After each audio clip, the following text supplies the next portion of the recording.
días, hermanos, los saludo con mucho cariño, nuestros queridos hermanos de San Carlos, agradecidos de la oportunidad que nuevamente el Señor me da de poder compartir su palabra.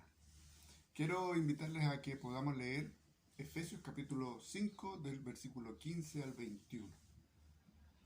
Mirad pues con diligencia cómo andéis, no como necios, sino como sabios, aprovechando bien el tiempo porque los días son malos.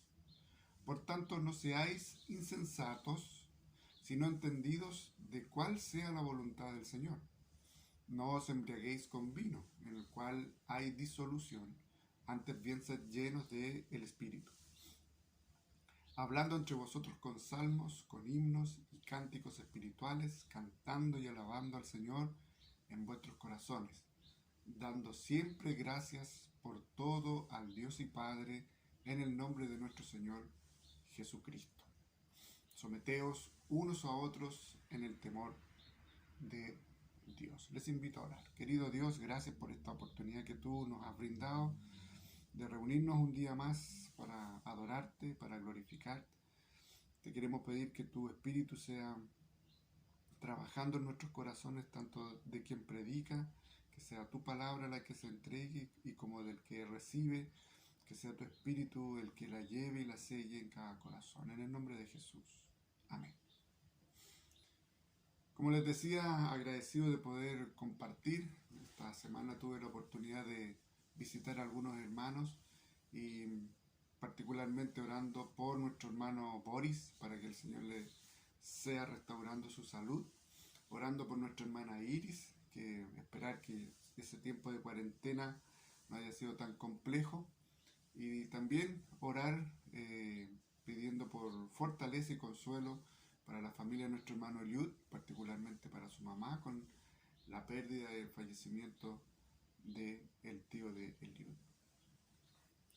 Queridos hermanos, amigos, estamos llegando al final de la carta del apóstol Pablo a los Efesios. Estamos llegando al final de la serie. En el texto de hoy nos corresponde ver como la continuidad de la idea sobre el principio de la unidad de la iglesia. Este es un concepto muy escuchado en el último tiempo en nuestro país, el tema de la unidad, en especial en el ambiente político. Es necesario la unidad de ciertos conglomerados, de ciertos grupos para lograr un objetivo.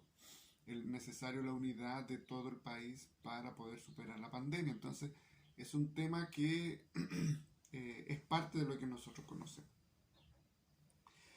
Sin embargo, la unidad bíblica nos trae algo distinto, diferente. ¿Qué es la unidad bíblica? Es que la iglesia tiene un principio derivado por el propio Dios trino, de ser uno. Y eso hay que trabajarlo en nosotros.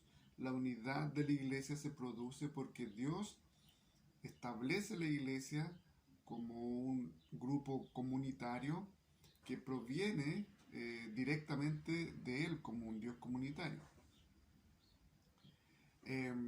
Por eso que la iglesia no genera la iglesia, ni la iglesia genera la unidad. Quien genera la iglesia es Dios y quien genera la unidad es Dios. Así que eso es lo que nosotros necesitamos trabajar y compartir constantemente, ir desarrollando constantemente la unidad que Dios nos ha regalado. Así que quiero rápidamente compartirles el primer punto que se encuentra en los versículos 15 al 17 y hablar sobre una iglesia unida es una iglesia sabia. Una iglesia unida es una iglesia sabia. Dice el texto: mirad pues con diligencia cómo andéis, no como necios, sino como sabios, aprovechando bien el tiempo, porque los días son malos. Por tanto, no seáis insensatos, sino entendidos de cuál sea la voluntad del Señor. Pablo exhorta a que veamos, o más bien dicho, pongamos atención, analicemos cómo nos estamos conduciendo según lo que nos ha ido describiendo previamente. Entonces, Mirad pues con diligencia, poner atención a lo que estás haciendo, poner atención a lo que estamos sintiendo, pensando, diciendo, expresando. Y eso tiene que ver con el cotidiano, con el diario vivir, porque a veces podemos tener una buena doctrina, una buena teoría eh, escritural, pero nuestro diario vivir va en contra de lo que decimos entender y creer. Por eso, entonces, mirad pues, ¿cierto? Con diligencia cómo estamos conduciéndonos. Andar, la palabra andar, que es aquí la central, y que Pablo la ocupa varias veces, significa básicamente que es todo lo que hacemos en nuestra vida. ¿Ah? No es el caminar, dar los pasos literalmente de una pierna, ¿cierto? Un pie sobre otro, sino que andar tiene que ver con todo lo que hacemos en la vida. Todo, todo, sí, todo. No es solo ir al templo, a la iglesia o congregarse un domingo o un jueves en el estudio bíblico o hacer el plan de lectura, sino que todo lo que tú haces, todo lo que yo hago, desde el levantarme al acostarme, tiene que ver con el andar. Y este andar, dice, mirad con diligencia cómo andéis, no como necios, sino como sabios. Lo que hace Pablo para que podamos poner atención a esto, nos pone en una contraposición de ideas, el sabio y el necio. Hace un contraste para que podamos recapacitar y para que podamos poner atención. No como necios, es vivir básicamente como mundanos, es vivir básicamente como paganos, es vivir como éramos antes, ¿ya? De donde fuimos rescatados. Y aquí hay un autor que interesantemente nos plantea una ilustración respecto de ello. Adam Clarke pensó que la frase no como necios estaba conectada con las prácticas de devoción al antiguo dios Baco, que la adoración era con borracheras y fiestas. No se conviertan en locos.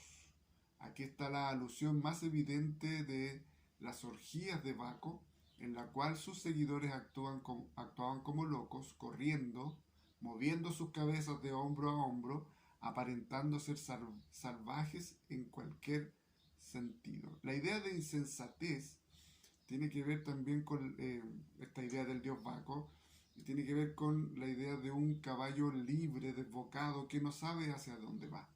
Entonces, los que adoraban al dios Baco, adoraban precisamente teniendo como esa idea, ¿cierto? Esa actitud de estar alocado, ¿cierto? Y de estar moviendo su cabeza de un hombro al otro, aparentando ser salvajes igual que un caballo sin riendas, ¿cierto? Eso es básicamente lo que nos quiere decir el apóstol Pablo. Mirad con diligencia como andéis, no como necios, no como desbocados, no como que alguien que no tiene riendas, no como alguien que no tiene una directriz, alguien que lo gobierne, alguien que lo dirija. ¿Ah? Entonces, y ahí viene el contraste, sino como sabios.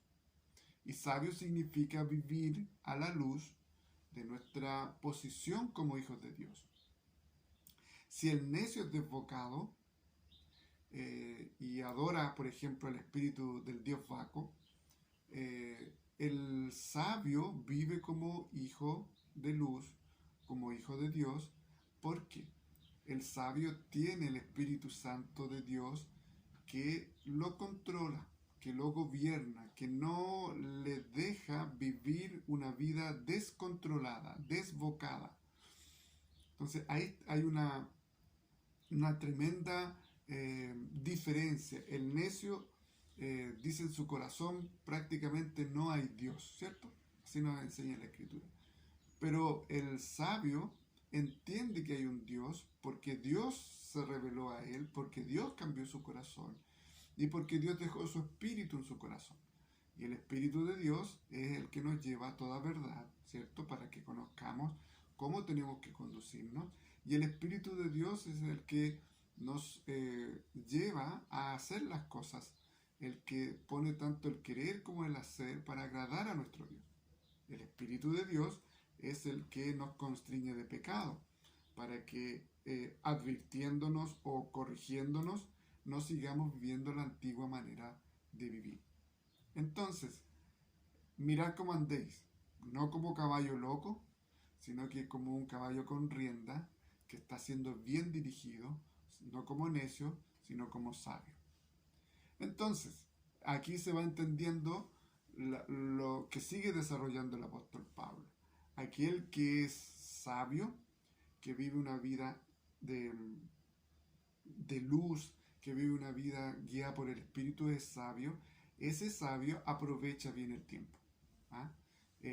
Aprovechando, dice el apóstol Pablo, bien el tiempo, porque los días son malos. ¿Qué mejor nosotros podemos ver de que los días son malos en nuestro tiempo, ¿no? Y desde la caída de Adán y Eva, ha sido los malos tiempos, ¿ya?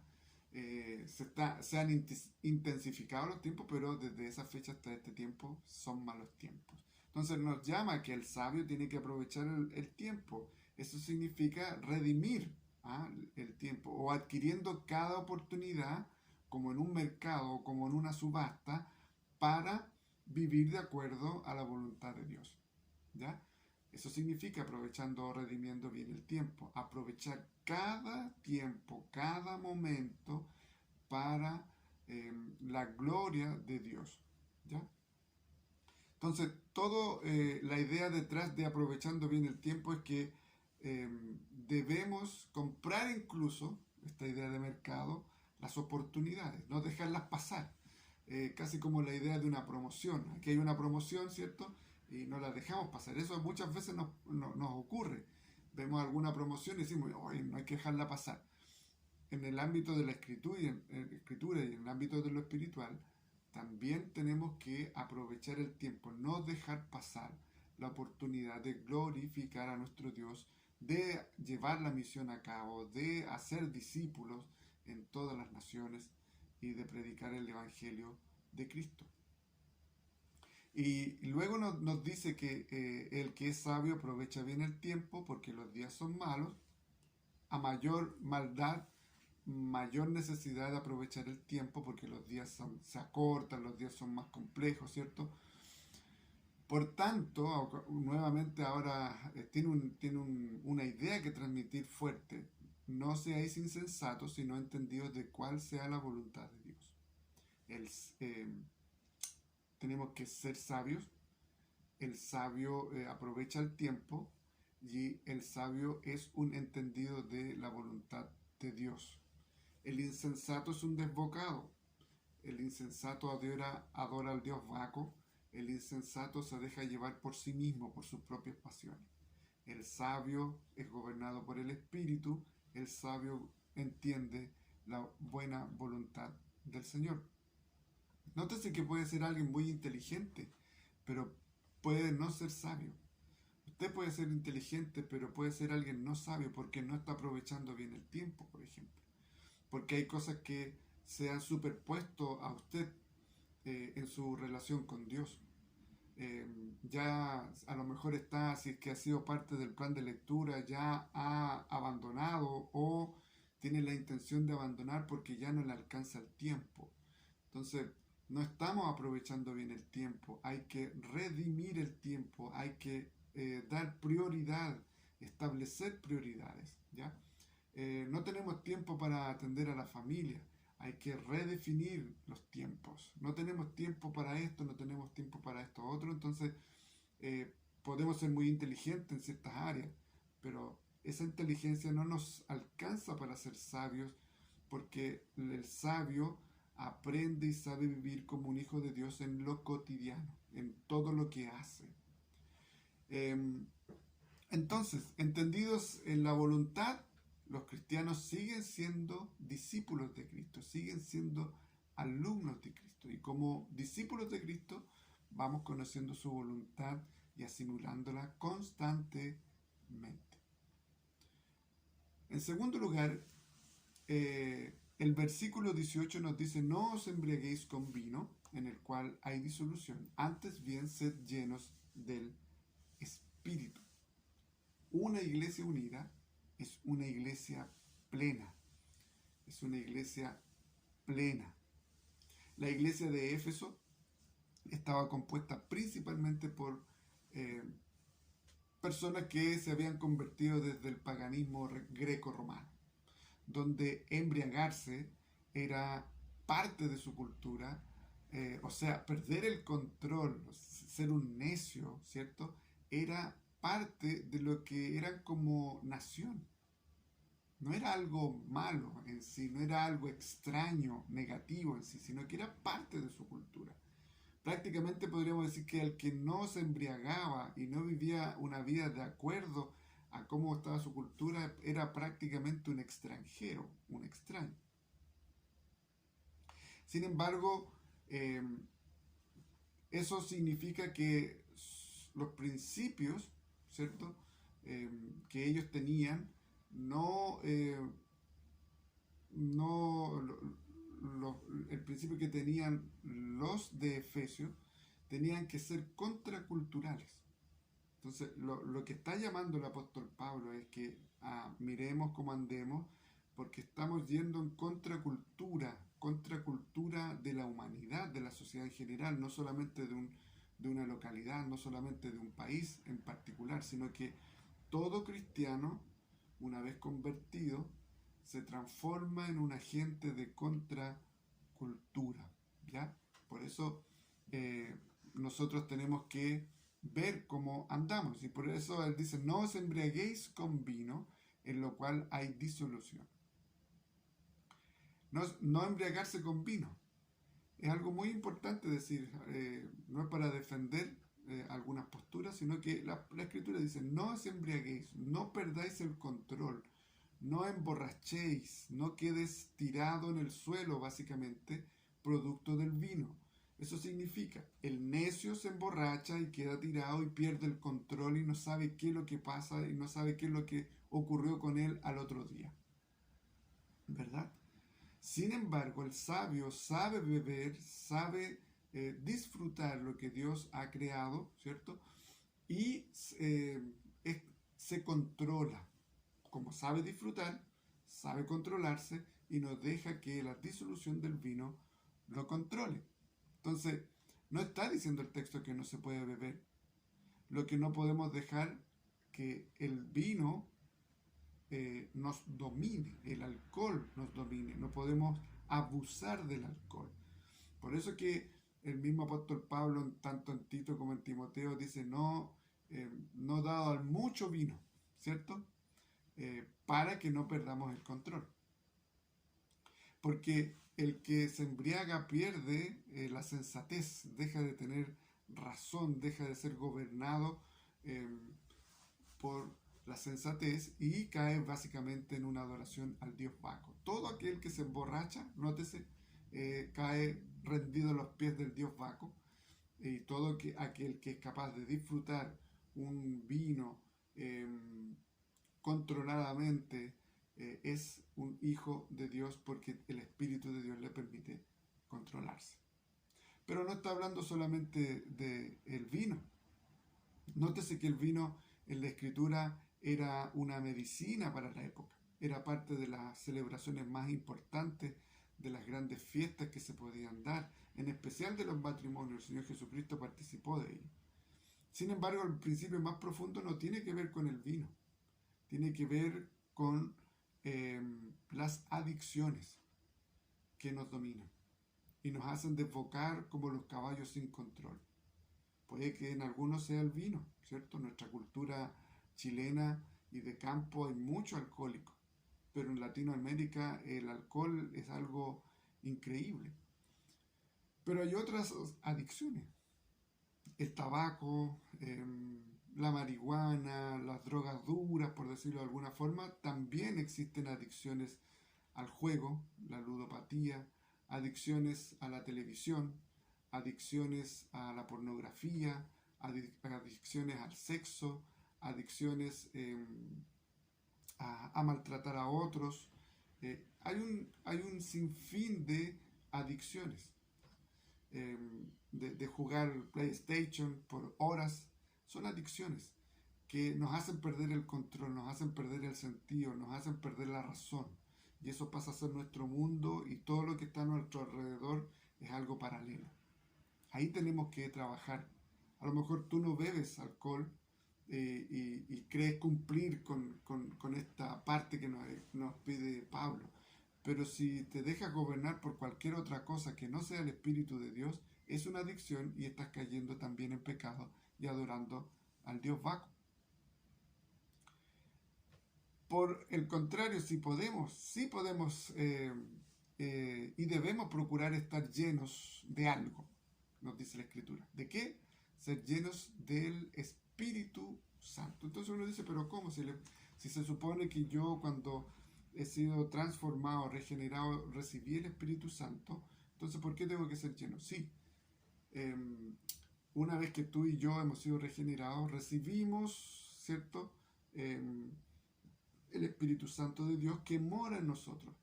Pero nuestro deber como hijos sabios es que el Espíritu Santo nos controle, dejar que Él nos controle. Y la llenura del Espíritu Santo tiene que ver con la capacidad que tengo yo de poder hacer la voluntad del Señor. Mientras más capacidad de comunión con Dios, de hacer la voluntad de Dios, de glorificar a Dios, más lleno del Espíritu estoy. Por lo tanto, estar lleno del Espíritu es un continuo, es un constante, no es una vez que yo soy lleno del Espíritu, sino que es un constante. ¿Por qué? Porque la lucha es compleja, la lucha es fuerte contra huestes espirituales de maldad, contra nuestro propio pecado. Entonces tenemos que estar constantemente siendo llenados del Espíritu de Dios, intensificados con su presencia para poder luchar y enfrentar el día a día y así poder ser hijos sabios. Si no somos llenos del Espíritu Santo y empezamos a guatear, disculpando la expresión, a disminuir en nuestra relación con Dios, vamos a empezar a dejarnos gobernar por Dios Baco y por cualquier otro tipo de adicciones. Por eso que la adicción trae desenfreno, sin embargo el espíritu trae dominio propio. Las adicciones traen destrucción personal, familiar, social, y el espíritu trae restauración en todas estas áreas. La llenura del espíritu es algo que nosotros tenemos que trabajar constantemente. Y por último, queridos hermanos, una iglesia unida es una iglesia que adora unida. Una iglesia unida es una iglesia que adora unida. Versículos 19 al 20 dice: hablando entre vosotros con salmos, con himnos y con cánticos espirituales, cantando y alabando al Señor en vuestros corazones, dando siempre gracias por todo al Dios y Padre en el nombre de nuestro Señor Jesucristo. Hablando, cantando, dando. Hablando entre nosotros,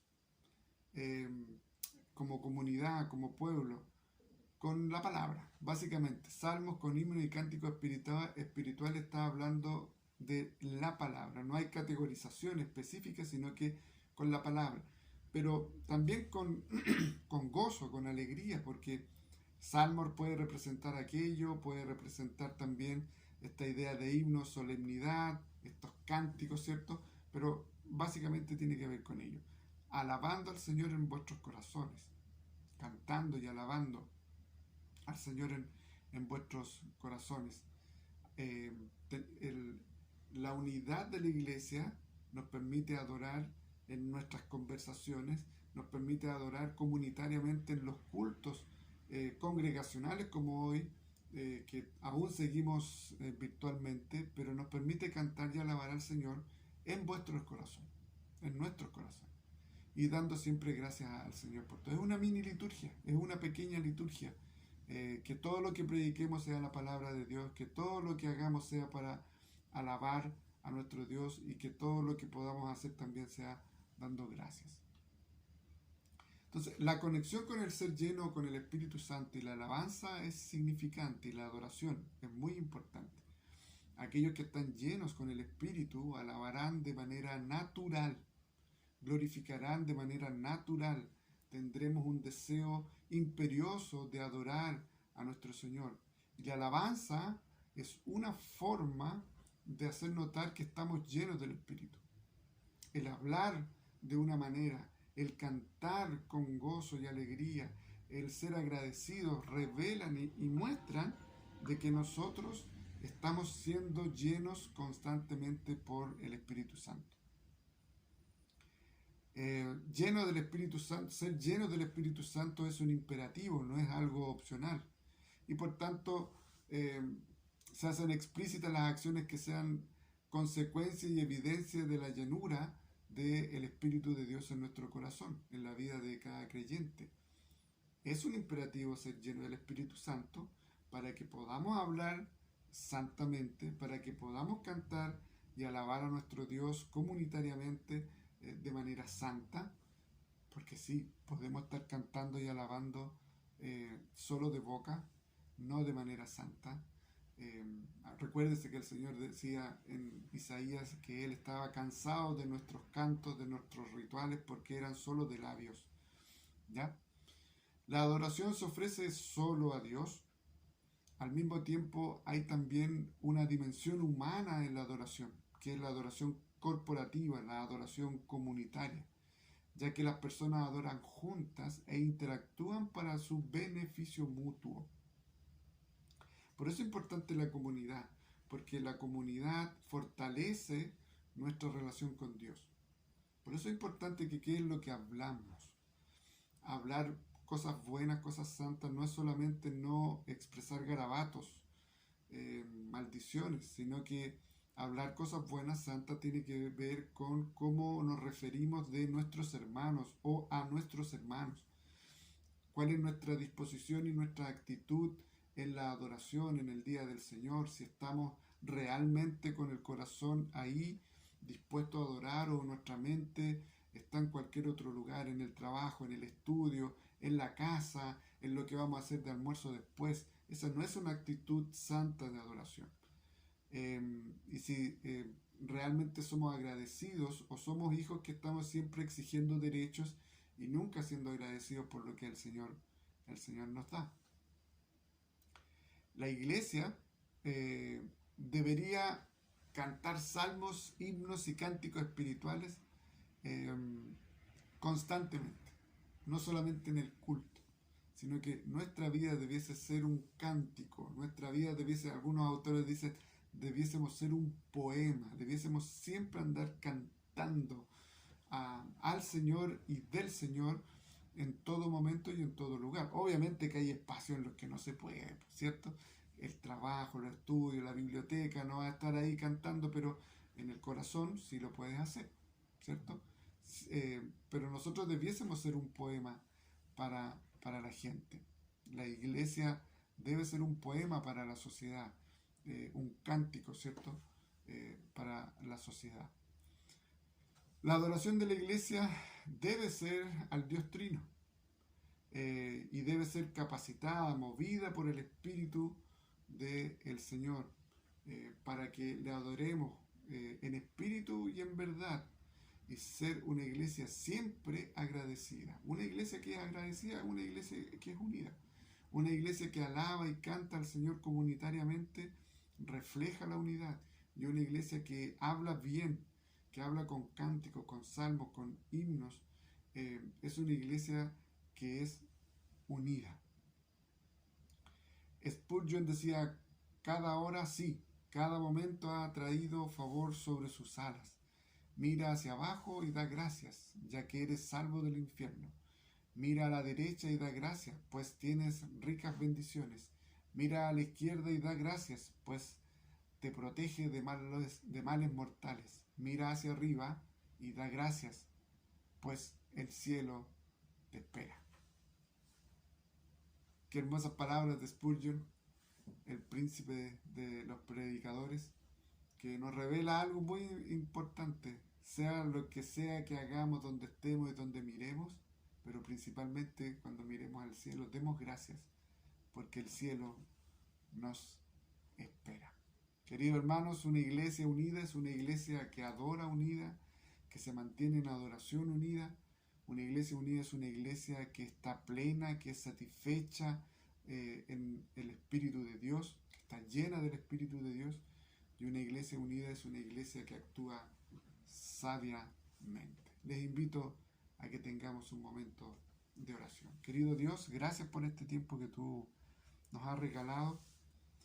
Nosotros sabemos que tu palabra nos enseña y quiere rescatar en nosotros el principio de tu unidad, porque tú creaste una iglesia unida y quieres que nosotros la desarrollemos y la mantengamos y luchemos por ella. Te pedimos perdón porque muchas veces al no actuar sabiamente en lo individual, afectamos, Señor, la sabiduría de la iglesia. Te pedimos perdón porque muchas veces no andamos llenos del Espíritu Santo, sino que andamos llenos de cualquier otra ideología, de cualquier otra cosmovisión, de cualquier otra conspiración, menos de tu Espíritu. Y eso divide la iglesia. Y te pedimos perdón, Señor, también, porque no te adoramos de manera plena y de manera sabia, ni de manera comunitaria. Porque constantemente con nuestras acciones, pensamientos y deseos estamos dividiendo a la iglesia. Ayúdanos, Señor, a ser agentes de tu unidad, de la unidad de Cristo. Somos el cuerpo de Cristo y estamos unidos a nuestra cabeza que es Cristo, y permítenos ser agentes de la unidad de la iglesia. Bendice a mis hermanos en el nombre de Jesús. Que la gracia del Señor Jesucristo, el amor de nuestro buen Padre Celestial y la comunión de su Santo Espíritu sea con todo el pueblo de Dios, desde ahora y para siempre. Amén. Que el Señor les bendiga, hermanos, y pronto nos veremos en una nueva serie de sermones y en un nuevo sermón. Un abrazo grande a la distancia.